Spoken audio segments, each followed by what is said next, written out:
Hello সবাই, কি খবর? আসসালামু আলাইকুম। সবাই ভালো আছো নিশ্চয়ই। আজকে আসলে আমি একটু অন্য অ্যাঙ্গেলে কিছু কথাবার্তা বলি। আ শব্দ এবং শব্দহীনতা নিয়ে আমি আসলে আগে একটা এপিসোড করেছি। বাট আমার মনে হলো যে আরেকটা এপিসোড একটু অন্য অ্যাঙ্গেল থেকে করি। আ আসো, তাহলে আজকের এলোমেলো ভাবনাটা একটু আলোচনাটা শুরু করি। কল্পনা করো, এক সকাল, পৃথিবীতে কোনো শব্দ নাই। না পাখির ডাক, না গাড়ির হর্ন, না মানুষের কথাবার্তা। শুধু এক অদ্ভুত নীরবতা, যেন সময় থেমে আছে। কিন্তু সময় আসলে থামে না, আর আমরাও না। কখনো ভেবেছো পৃথিবীর শব্দগুলো কোথায় যায়? যে শিশুর হাসি একসময় বাড়ি ভরিয়ে রাখতো, আজ সে বড় হয়েছে, ব্যস্ত, ক্লান্ত, হাসির শব্দ কমে গেছে।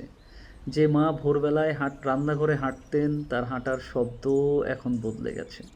হুইল চেয়ারের হালকা ঝনঝনে, অথবা খুঁড়িয়ে হাঁটার টানে। শব্দ বদলে যায় মানুষের মতোই, কিন্তু গল্প কিন্তু থামে না। একসময় বাজারে ছিল বিক্রেতাদের ডাক, তাই না? ভাইয়া নেন, আপু নেন, দেখেন কোনটা, এটা ভালো, ওটা খারাপ। আজ তার জায়গা নিয়েছে কি?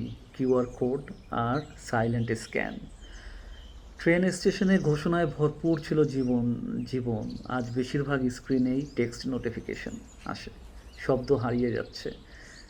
কারণ কি? কারণ আমরা নতুন পথ বাছাই করছি। কিন্তু এর মাঝেই একটা অসম্ভব সুন্দর সত্য লুকানো আছে। শব্দ হারানোর সাথে সাথে আমরা নতুন শব্দ সৃষ্টি করি। মেশিনের শব্দ আসে প্রযুক্তির অগ্রগতিতে, কিবোর্ডের শব্দ আসে নতুন গল্প লিখতে। শিশুর কান্না কমে যায়, কিন্তু নতুন শিশুর কান্না জন্ম নেয়। মানুষের জীবনের প্রতিটা নীরবতা আসলে নতুন শব্দেরই আসলে প্রস্তুতি। এবং এই নীরবতার মাঝেই আমাদের যাত্রা চলতে থাকে।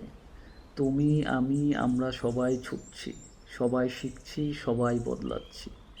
হয়তো আজ তোমার জীবনে কিছু শব্দ থেমে গেছে, কাছের মানুষের কণ্ঠ, পুরনো বন্ধুদের হাসি, বা নিজেরই কোনো স্বপ্নের শব্দ। কিন্তু মনে রাখবা, তুমি থেমে যাও নাই। তোমার পথ এখনও কিন্তু চলছে।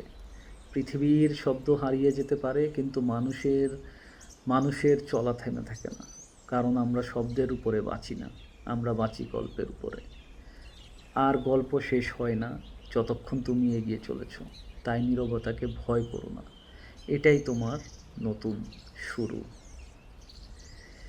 পৃথিবী নিঃশব্দ হতে পারে, কিন্তু মানুষ কখনো নিঃশব্দ হয় না। কারণ আমাদের গল্পগুলো চলতেই থাকে। আমাদের বেঁচে থাকা মানেই শব্দের পুনর্জন্ম। শব্দ এক রূপ থেকে আরেক রূপে পরিবর্তন হয়, কিন্তু হারিয়ে যায় না। আজকের পৃথিবী একটা অদ্ভুত জায়গা। আমরা আগের চেয়ে বেশি কানেক্টেড, কিন্তু আগের চেয়ে বেশি নীরব। একসাথে টেবিলে বসেও সবাই আলাদা, স্ক্রিনে ডুবে থাকি। কথা কম, টেক্সট বেশি, হাসি কম, রিয়াকশন বেশি। শব্দ হারিয়ে যাচ্ছে, কারণ আমরা তাকে স্থান দিচ্ছি না। তবু আমরা থেমে নাই। সামনে চলার তাড়ায়, অগ্রগতির গতি ধরে রাখার চেষ্টায় আমরা শব্দকে ভুলে যাচ্ছি। যেখানে পুরনো গান ভুলে যায় নতুন প্লেলিস্টের চাপে। যেভাবে পুরনো গান থেমে ভুলে যায় নতুন প্লেলিস্টের চাপে। কিন্তু একটা সত্য কথা আছে, যখন পৃথিবী নিঃশব্দ হয়ে যায়, তখনই তুমি নিজের শব্দ শুনতে পাও। তোমার ভিতরের ইচ্ছা, তোমার ক্ষুধা, তোমার স্বপ্ন, তোমার ব্যথা, সব তুলে ধরে। হয়তো তাই শব্দ হারিয়ে যাওয়া খারাপ কিছু নয়, এটা একটা আমন্ত্রণ, থামতে, শুনতে এবং বুঝতে। পৃথিবীর সব শব্দ একদিন হারিয়ে যেতে পারে, কিন্তু আমরা থামব না। কারণ আমরা নিজের শব্দ দিয়েই নতুন পৃথিবী বানাই। পৃথিবী নীরব হয়ে গেলে মানুষই নতুন শব্দ সৃষ্টি করে। তাই মনে রেখো, নিঃশব্দতা কখনো শেষ নয়, এটাই নতুন শুরুর আগের গভীর নিঃশ্বাস। Thank you everyone. সালাম আলাইকুম।